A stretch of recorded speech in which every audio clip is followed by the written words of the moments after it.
What you need to know about lead generation. Hey everyone, this is Christopher Brown here again from alphalifestyleacademy.com. Now in today's video, we're going to talk about the science of lead generation. People are spending way too much money for their leads than they need to. So we're going to look at how to make sure that you can be as profitable as you can for your lead generation. Now in one of our other videos, we talked about Chet Holmes' buyer's pyramid. So he discussed this at his $25,000 per seat seminar.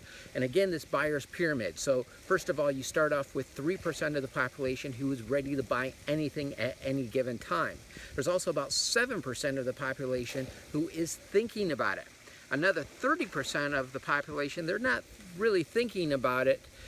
But if we made some slight modifications to our marketing message, we could capture that audience too. And then we have another 30% of the population who think that they're not interested. However, if we educate our audience on why they need our products and services, they would be interested as well. And then a last 30% of the population who know that they're not interested, absolutely sure that they're not interested. So we can, by using this buyer's pyramid, we can go from 3% of the population who is ready to buy to 70% of the population who's ready to buy. Again, just by making some slight modifications to our marketing message. So we're going to look at what is called as an A lead, B lead, and C leads. Now, A leads are going after that 3% of the population, but there's a lot of companies out there that are they're lead brokers. They're selling leads. You might be spending money through direct mail or internet marketing to be able to generate leads. But then there's this group of people that say, hey, I don't spend any money in my lead generation. I do it for free. But how much is your time worth? So even though that you're not necessarily spending money to develop these leads or to generate these leads, you're still spending money through your time. So you need to decide how much is your time worth. So first of all, let's look at what is called as an A lead. And this is for that 3% of the population who is ready to buy. Okay, and this is the percentage of the population that most companies are going after. Now, if you're buying leads from a lead broker, let's say that you're in the insurance industry. Okay, we'll just use that as an example. We know a lot of you come from different backgrounds, but let's just say that you're selling some sort of financial services, maybe life insurance or something like that. So if you're buying leads from a lead company, you might be spending anywhere from $50 to $100 per lead, depending on the age of the lead. Then you have what are called as B leads. Now, B leads are those that were going after 7% of the population. Again, these are the people who are not necessarily ready to buy instantly right now, but these are people who are thinking about it. So it's 7% of the population who is thinking about it. And again, there's a lot of businesses that are neglecting this group of the population. And so if we go after those people who are thinking about it, if we're, let's say, buying this from a lead broker or something like that, if you're in the insurance game, you might spend anywhere between $10 to $20 per lead. Then you have what are called as C leads. So again, you have 30% of the population who think that they're not interested. It's not that they're not interested, they just think that they're not interested. Look at the timeshare business. How many people go to a timeshare meeting knowing that they are not interested, and then they walk out, an hour, 2 hours later, and they just spent $30,000. So those are the C leads. And very few, in most industries, unless you're, let's say, in the travel business, also life insurance, they do go after those people who are not necessarily thinking about it to a certain degree, but through networking and different things like that. But in pretty much virtually any industry and any business that you're in, you're going to have absolutely no competition going after this market. So again, by going after this 30% who think that they're not interested, and then you have another percentage first of all, you have 30% who are not thinking about it, and then you have another 30% on top of that who think that they are not interested. So again, by making some slight modifications to our marketing message, we can go from 3% who are ready to buy to as much as 70% who are ready to buy. Now, I had a guy in life insurance. He was one of my clients. His name is Sam Chan, and he went after those C leads, those people who are not necessarily thinking about it. Now, prior to this, what he was doing is he was spending $50 to buy life insurance leads, or final expense leads rather.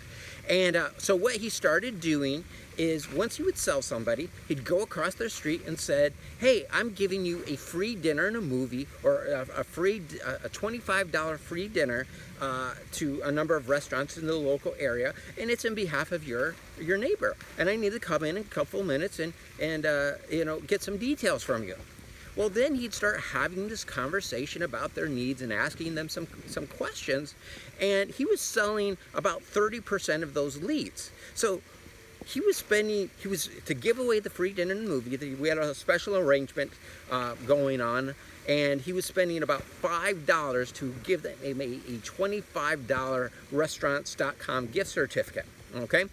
And so he was giving that away to them, and then they'd end up buying, and then they'd refer him to some of his friends. So with it, he started implementing this in about October. It was around that time of the year, and before that, he never made any more than $50,000 a year.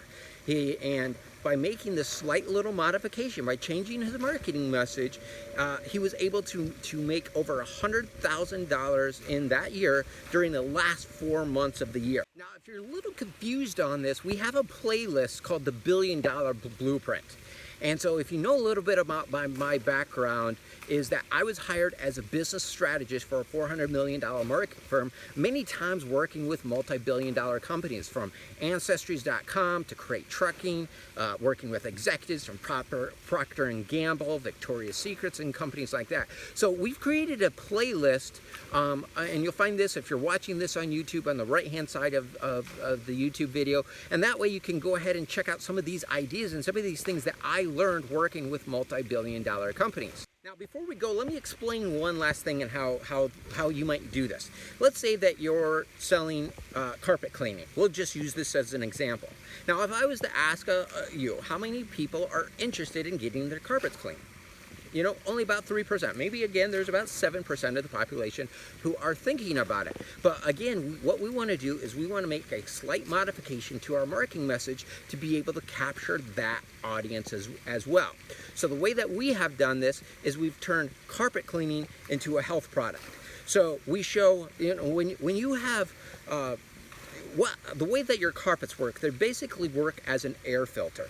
Okay, and but after about 6 months of time, that air filter gets so filled up, and so every time that we're stepping on the carpet, it's throwing germs and bacteria up, and that's what causes us to get sick. So by having our carpets cleaned around every 6 months or so, you know, general carpet cleaning might do it, you know, with your vacuum, but you need your carpet cleaned about every 6 months to reduce the sickness. So it's going to save you a lot, you know, over $1,000 a year by having your carpets cleaned, illnesses, lost time at work.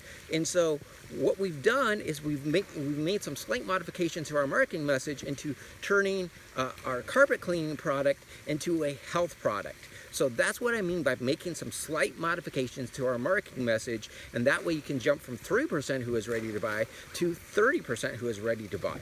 Now, there are 2 personality traits that are the greatest predictors of wealth.